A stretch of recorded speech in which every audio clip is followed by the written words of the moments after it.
Hello everyone, welcome back to your favorite channel. It's King H once again. For those who are new, welcome to the channel. For those who keep watching this channel, thank you. I really appreciate you. Keep liking, keep sharing, keep subscribing. I really appreciate it. I'm grateful for it all. Last time I spoke about trauma. I hope you got to understand a bit of things that delves into trauma. And you got to get some books if you're looking for books already mentioned in the video, which books you can look into, and have a read into some of them, and maybe you get to understand more of what trauma really is. Well, today we're going to discuss Detachment's magnetic pull. We'll see how it goes, how you detach and let go, let's say, with somebody or things that are meant to be there. But this time we're going to more details on what it entails. Then we'll understand the concepts that are there. So without further ado, let's get into it. Ever felt like the harder you chase someone, the faster they run? You pour your energy, your time, your everything into getting their attention, and it feels like you're just pushing them further away. What if I told you there's a secret, a paradox that can completely flip that dynamic? What if the key to making them attached to you is to detach yourself? The relatability to it, we've all been there. That constant checking, that overthinking every text, every interaction. You're waiting for a sign, for validation, for them to choose you. And honestly, it's exhausting. It drains your energy, makes you feel less confident, and ironically, it makes you less attractive. Why? Because when you're constantly seeking external validation, you're signaling to the world that you don't feel complete on your own. There's psychological gravity to it, but here's the game changer.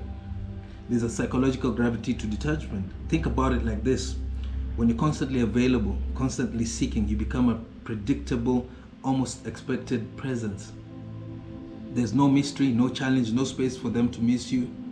But when you pull back your energy, when you genuinely shift your focus, that's when things start to get interesting. You stop being a predictable source of validation, and suddenly that scarcity, that shift, piques their interest. They start to wonder, why aren't they chasing anymore? What are they up to? That void you created, they're now tempted to fill it. The three phrases and the three-phrase framework that I normally use will be, how do you actually do this? How do you genuinely detach? Not just play games, but truly reclaim your power. I've got a three-phase framework that I use. This ain't about manipulation. It's about genuine self-recalibration. The first phase, the internal pivot, reclaiming your headspace, which is very important. You have to reclaim your headspace because you're not yourself in these circumstances. You just have to reclaim that headspace. You can't fake this. Do not try to fake it. People sense genuine shifts versus calculated games. Acknowledge the chase energy. Get honest with yourself. Are you constantly checking your phone for their name? Are you tailoring your stories, your whole vibe just to get noticed by them? That's attachment energy, and it's heavy. Recognize it. Just recognize what you're doing. Because if you're doing that, it means that you're seeking for their validation. So stop seeking for their validation. Focus on you in this moment. Focus on yourself. The mute button, internal and external. For this window, their opinion, their actions, their texts are the least interesting thing in the room. I don't necessarily block or delete, but I mentally mute the noise. I choose to focus on something else. Neutralize the outcome. I tell myself, if they reach out, cool, it's okay. All right? If they never speak to me again, I will still be okay. This isn't bitterness. It's emotional autonomy. It's giving yourself permission to be fine regardless of their response. So whatever outcome it is, don't fret it.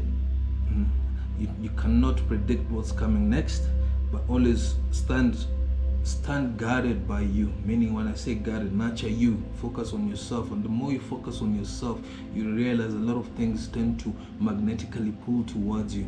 But if you're focusing on other things and always living in that space of I lack, I need, I want, most of these things repel away from you. Remember, polarity. So you have to devise this and keep it going, keep it going, keep it going in your life. It's a steady and constant thing that you have to keep doing. If you don't do it, you don't expect results in 1 day, 2 days, 1 week, 1 month, 1 year. No, it takes time. But if you want to really get into it, you start now. So start now. Okay, the phase 2, redirecting the flow. Detachment isn't just moving away from someone, it's about moving toward yourself. If you leave a vacuum, you'll just be tempted to fill it with more longing. Invest in the King H mindset. This is where you channel that energy into your own empire. For me, it's my channel, my business, my creative edits. What are your projects? What genuinely excites you?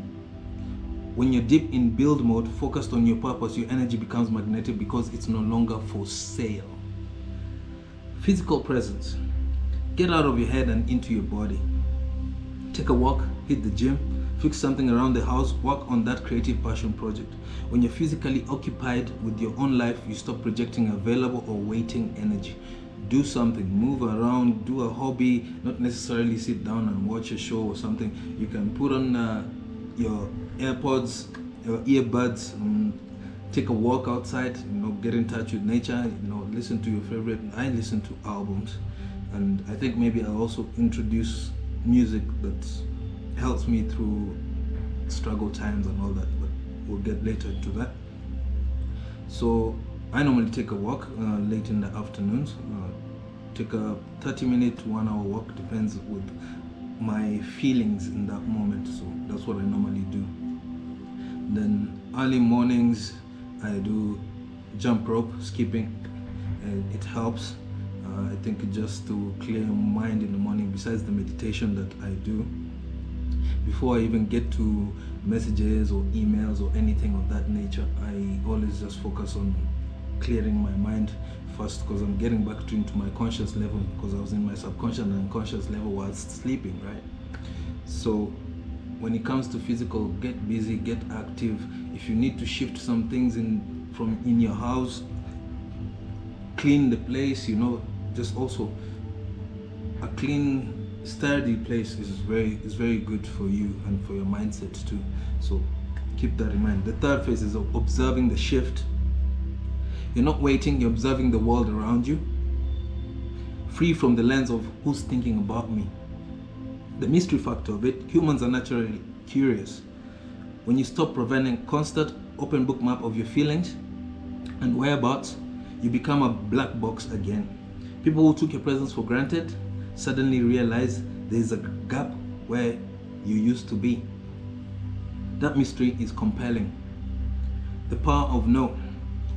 The hardest thing, many, even myself, the power of no. When you detach, you realize your time and energy are precious resources. This allows you to say no to mediocre interactions, to things that don't genuinely serve you. And ironically, the more you value your own time, the more others want to be a part of it, because you seem more grounded.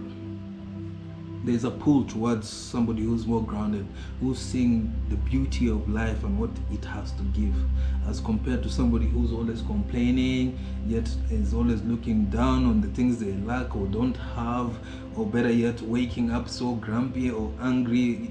Live this life. Live it. No one else is going to live this life besides you. So live your life. Nobody else is going to conduct it for you. Nobody else is going to give you anything. Just live your life. So generally and ironically, the more you value your own time, as I mentioned, the more others want to be a part of it. Now, a quick reality check. You shouldn't detach just to get a reaction. If that's your sole motivation, it will backfire, because it's still about them. Your goal isn't just to make them come back, it's to get to a place where you generally don't need them to. So yes, you want them to come back to you per se, but you also have to create that space whereby you will not have to need them. You have to let go of that attachment. You be like, you know what, if they come, well and good. If they don't, well and good. Focus on you, build you, no matter what it is, no matter how small it is.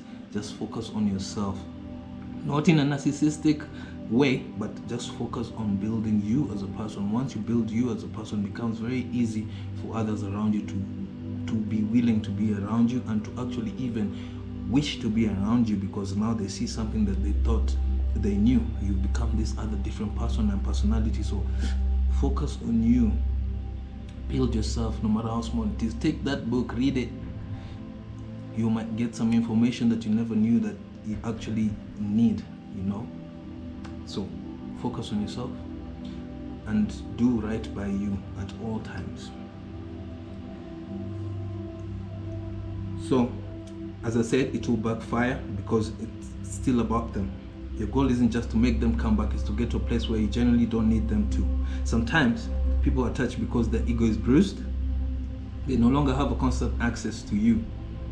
That's not real connection. The truth is, you should detach so you can finally hear your own thoughts. But do not believe everything that you think. I mentioned Joseph Nguyen. So you can rediscover your own power.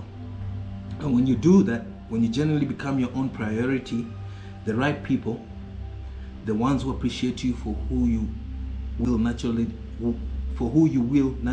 gravitate towards that magnetic energy. The ones who appreciate you for you will naturally gravitate towards the magnetic energy. Now, so are you ready to stop chasing and start attracting? Let me know in the comments below if you're ready for that, and if you feel like you can share publicly, you can share on my email. What's one thing you're going to focus on for yourself in the next 30 minutes? Think about your next 30 minutes. From the time you watch this and from the time you get into this information, think about it. Jot it down. Journal it. Write it down. Keep writing.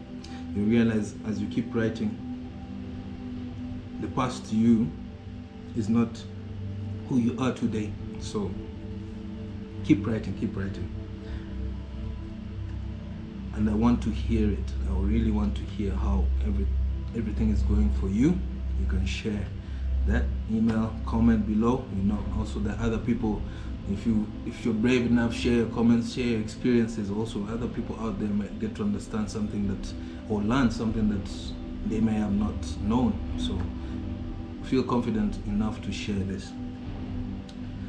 So there's books that I'll obviously recommend before I close this, and one is Detached by Sabrina Alexis Bendery. Very nice book. If you have time, have a look at that. The second one is The Art of Detachment. This is by Shubham Kumar Singh. It's The Art of Detachment. And the last one, which so happens to be one that is more focused on, I don't know whether it's the really famous one or so, but I just had to have a read of it, and it's quite interesting. Good book. It's by Amelia Vasquez. It's a Master Detachment and Watch Everything Chase You. So that's the book. If you're interested, look them up. Look for the audiobooks. I believe the audiobooks are also out. Take some time, listen. When you're even taking a walk, put on an audiobook, and just take time to yourself and get to understand you as a person beyond what you do. Let's say your work, your kids, just take some time to you. And that, I would say, is the best thing you can do for yourself. If you feel that you need to either attract anyone or anything towards you, is to detach and focus on yourself, because the polarities are never wrong. So that positive magnetism in you, build it. And to build it, as I always say, be kind to yourself, be kind to others, and you will see this polarity change in you without you even trying.